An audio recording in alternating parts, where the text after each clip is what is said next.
Welcome to another episode of the TA Table, the official podcast of the Teaching Assistants Training Program at the University of Toronto. We're your hosts, Estefania Toledo and Elliot Fonarev.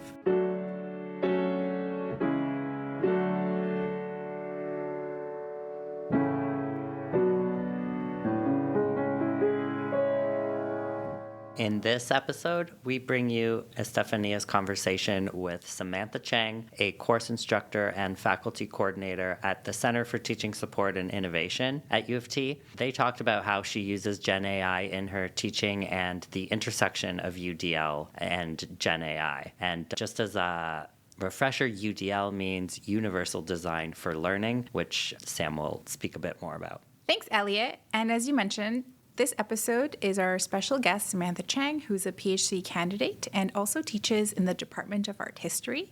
We began our conversation with Samantha with her discussing her teaching philosophy and how she's integrating GenAI in her assignments to help build students' critical thinking skills. Let's hear from Samantha on her approach.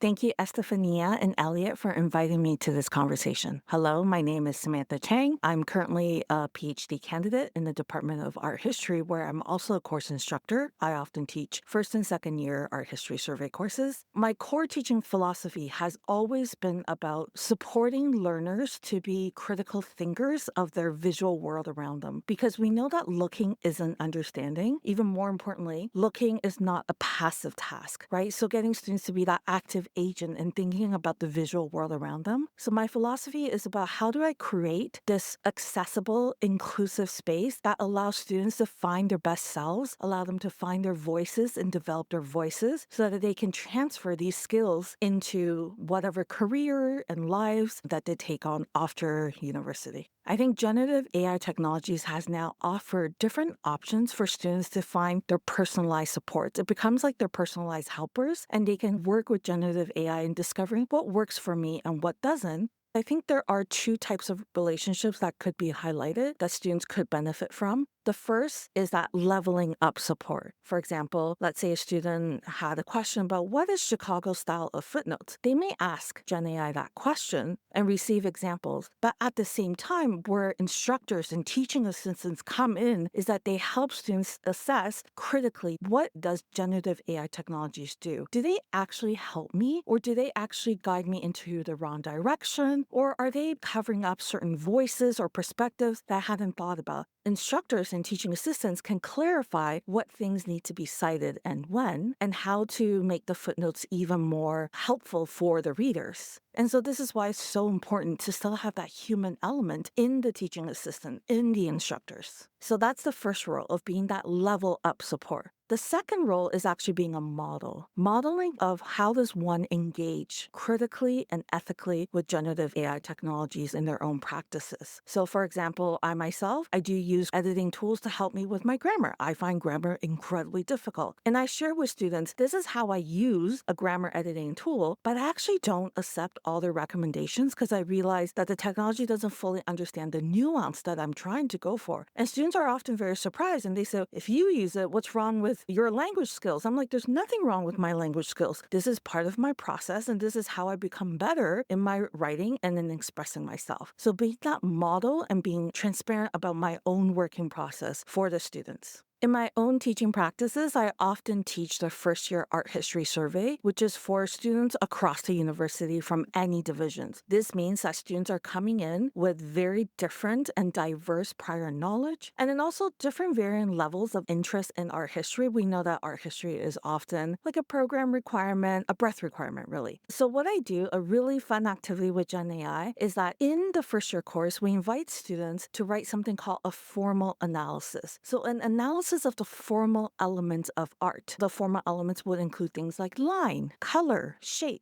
And so in tutorial, I would invite students and say, let's get GenAI to write the formal analysis for us. And then all the students, you are going to be the teaching assistants, and you're going to read it and leave feedback for GenAI to correct. And it's such a fun activity because students will say, GenAI didn't follow the instructions. We're supposed to focus on formal elements. Why are they talking about iconography and iconology? Or students will say, GenAI could have talked a little bit more about line here and expand upon what GenAI sees. So it's fun because you start to hear students really putting on that role of the teaching assistant, that critical role. And it's a great opportunity to also teach them about how do you provide feedback, right? It's not about attacking the person or here the machine, but thinking about how do you support someone through the learning process and give them action-oriented feedback. And that way, when students read our feedbacks from the teaching assistant instructors, they'll recognize certain words and certain phrases and realize, yes, I could have done that here. So it's really supporting that learning process. It's not about the end product, about producing a 500-word essay. It's about what do you do along the way and how do you make adjustments so that you really come to terms with what you're looking at when it comes to art objects.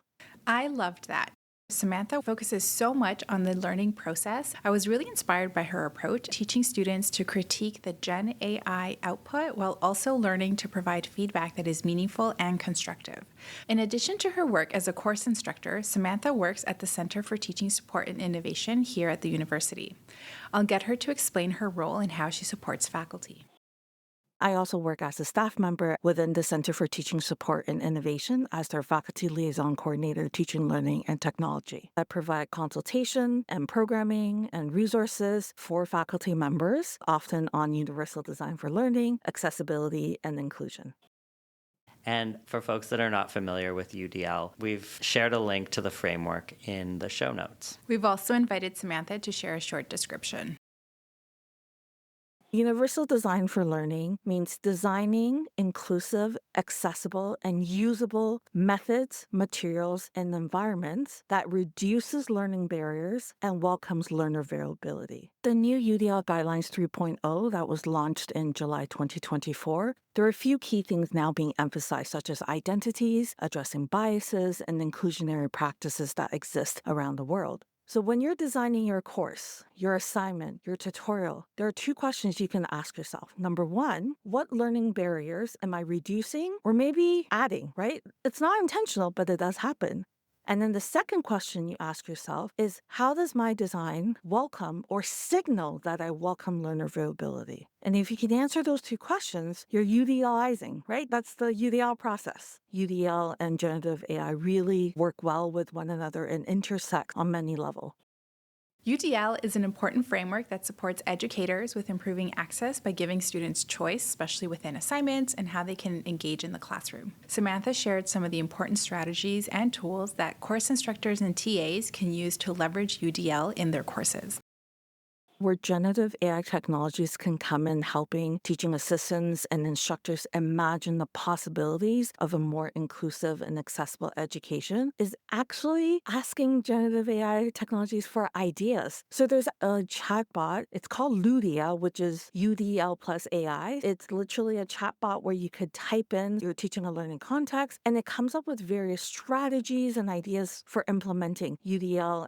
Another area that instructors and teaching assistants can think about for generative AI and UDL is that how can we leverage generative AI technology so that there's a bit more playfulness and creativity that could be embedded in the course. So for example, in my second year art history survey, I teach 17th century art. What I do is I type in a prompt that includes a lot of the topics and readings and discussion points as well as art objects from the course. And I get generative AI to create an image that embodies all of those things. Now, I'm going to be honest, those images kind of look silly. The faces always look wrong. Hands are difficult for generative AI. However, students love looking at those images, and for their final essay, they have to write about what connections did generative AI make to the course. So they're not writing an essay about the good or bad of generative AI technologies. They're trying to figure out what were the connections that were fed into generative AI to create this very fantastical looking image that they don't recognize, but makes them think of particular elements of the course. And that helps me identify whether students have synthesized the learning from the entire semester. It's a very fun way to go about this instead of asking them to write an essay on the final examination. Thanks, Samantha. It's such a creative and innovative assignment that helps students synthesize their learning. I'm also going to be taking that into my courses.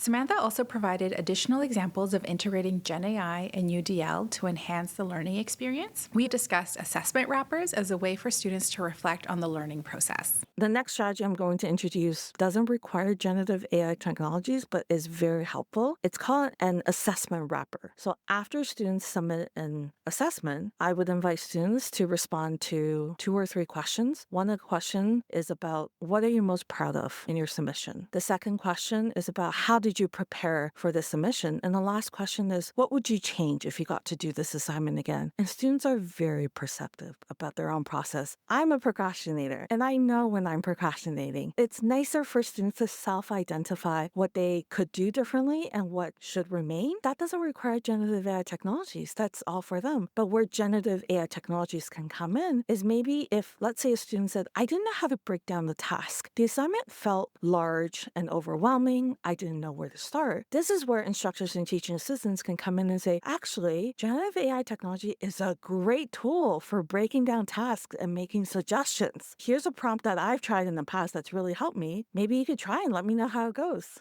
GenAI also offers opportunities to engage students in meaningful ways. I know, shocking, right? Her big piece of advice is asking students to tell us what tech tools they're using and not to shame them about their choices to gather more student feedback. I think teaching assistants and course instructors have the opportunity to highlight how generative AI is just one more tool in the toolbox for students to use in personalizing and enhancing their learning experiences. A great activity to do is to ask students what tools they're using for learning and to not purposefully call out generative AI because we also don't want to make the assumptions that everyone is using generative AI technologies. I think for better understanding learners, ask them questions directly. What works for you? How do you study? How do you prepare for assignments? And then share back to the whole class. Some students are using the Notion app. Some students are using handwritten journals for this activity. Some students are using this strategy for annotating their readings. In this way, we're re-emphasizing the learning process, but also highlighting how diverse it can be. Another exercise to consider is that when you do know students are using Gen AI, are they comfortable sharing back to the class so that there could be a discussion of what is missing, whose voice is missing in those responses, whose perspective is missing from those responses? Because it's very hard for students to identify what's missing, but when it's done collectively, collaboratively, it becomes a skill development once again. And there's this great opportunity of modeling, once again, of how teaching assistants and instructors are engaging with generative AI technologies by taking it up to a whole new level. I asked Samantha to share her thoughts on the future of GenAI in teaching. I imagine that generative AI technologies will continue to leverage different ways to enhance perception, interaction, expression, and communication, which covers UDL guidelines. I think assistive and accessible technologies has been carrying a lot of weight, and there are definitely opportunities where generative AI technologies may give us possibilities that we haven't even thought of. So that creativity piece, generative AI at the end of the day is generative. It's never going to give us something that someone else hasn't already noted, but it allows us to start a little bit further down the pathway of imagination so that we can push the line, the envelope just a little bit further. And this is something that I often think about with students. For example, getting them to Google images of a keyword. A year ago, those Google image results would be of actual art objects. Nowadays, it's 50-50, Gen AI produced versus actual objects. Inviting students into that conversation of like, how do you tell which is which? And that's week 1. The course hasn't even started yet, but it's sparking their curiosity for them to start questioning. And I think this is such an exciting moment where we can get students to be more curious and ask more questions, because without questioning, I think we would be stuck. We become static. Generative AI allows us to free ourselves up a little bit so that we can be creative in other areas that we haven't even imagined yet. Finally, we close off with Samantha sharing advice to teaching assistants and course instructors.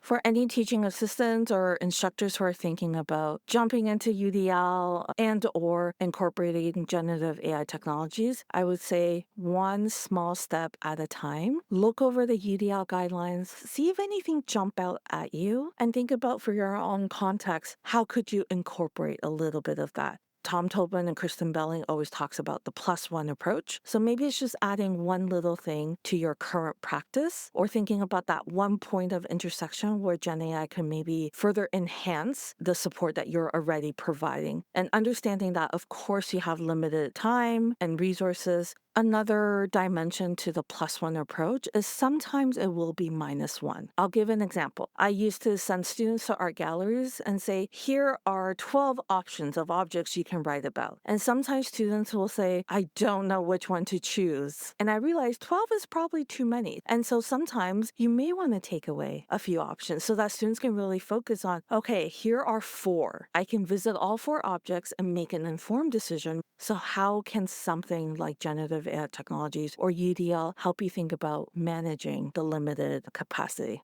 There are amazing faculty members on campus who are leveraging generative AI technologies in creating course chatbots. We have examples of those practices on the CTSI website in our Teaching with Generative AI at University of Toronto webpage. I recommend checking those out because you may get some inspiration of how you can adapt it to your assessments, to your learning activities. And then one thing that CTSI has really talked a lot about is thinking about how do we rephrase our learning outcomes slightly so that we really highlight that human element. So it's not that the focus is just on Gen AI, but it's on thinking about the overall student skill development and the development of a person.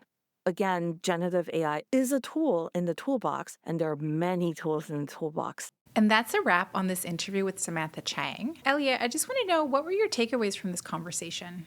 I really liked Samantha's +1 approach. My teaching mentor talks about this too, about thinking each time you design and deliver one course, how there's maybe one thing, one new strategy that you can try to do different. And if you try to do everything new, it can be a real challenge. And so I haven't heard of that term, but the +1 approach sounds like a great way to think long term about how to adapt your teaching practice over time. When Samantha and I were talking, we both actually refer students to Galwin tools, and we'll add that to the show notes. For me, this episode, my main takeaway was how I can design assessments that allow students to build on their critical thinking skills using GenAI. I really liked Samantha's assessment where she used GenAI generated images to teach students to critique the output and synthesize their learning. I'm also thinking that my second takeaway is that GenAI is a tool, right? And I've seen this theme in the last couple of episodes. Maybe in my own ways, I've thought it of like a person, a thing, maybe like as a threat to teaching sometimes.